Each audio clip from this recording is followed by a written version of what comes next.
Good morning and welcome to Love Every Moment, coming to you today from 1880 Town in South Dakota. Today's verse is 1 John 5:19. We know that we are of God and that the whole world lies in the power of the evil one. So, first of all, it says we know that we are of God. This "we know" is the second of a trio of "we know" statements.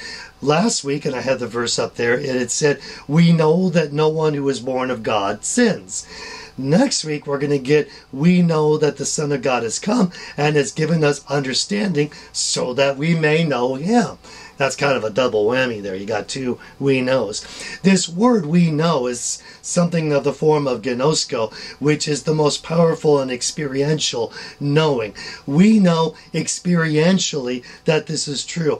We know that we are of God. And John has hit this point multiple times, especially here in chapter 5. But just so that we could have another cross-reference, let's look at Romans 8, starting with 14. For all who are being led by the Spirit of God, these are the sons of God. So if we're being led by the Spirit's in the driver's seat. He's in full control of our lives. We surrendered everything to Him in love. We know that we are the sons of God.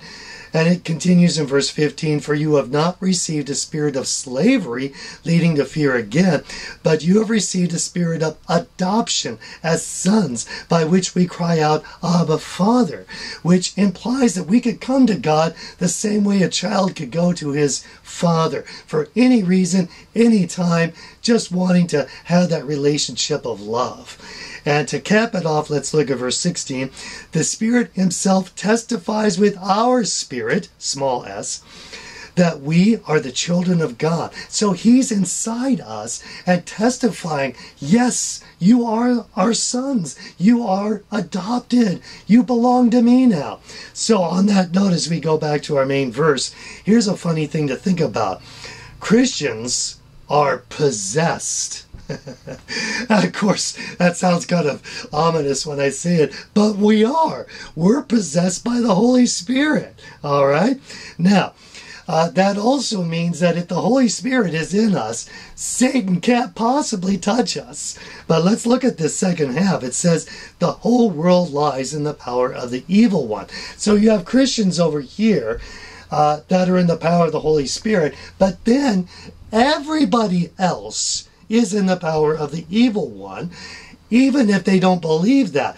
Now remember, atheists will say, I don't believe there's a God. They'll also say, I don't believe there's a Satan. So they'll say, well, I'm not in the power of Satan, but they are by default, because Satan doesn't really care if he's worshipped or not. Of course, he loves to be worshipped, but what he likes most of all is just that God isn't worshipped. And as long as they're not worshiping God, Satan's okay, because that's what he really wants. But let's look at the power that God has over Satan in a classic casting out of a demon in Luke. Let's start with 4:34.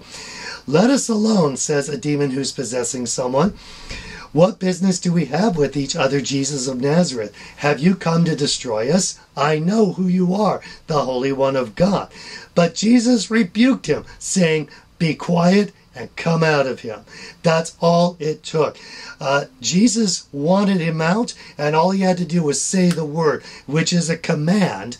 And the people were amazed, probably more, that Jesus could speak and it would happen. In other words, had the commanding power that only God has, more so than just a demon being expelled. So the demon has no chance. There's also no reason for us to get in a big hissy fit and say, Satan, I cast you out and I bind you and so forth. We don't have to do that. First of all, we don't have the power to, only He does. We could ask God, would you cast him out? But we don't have to do that. Satan laughs at that.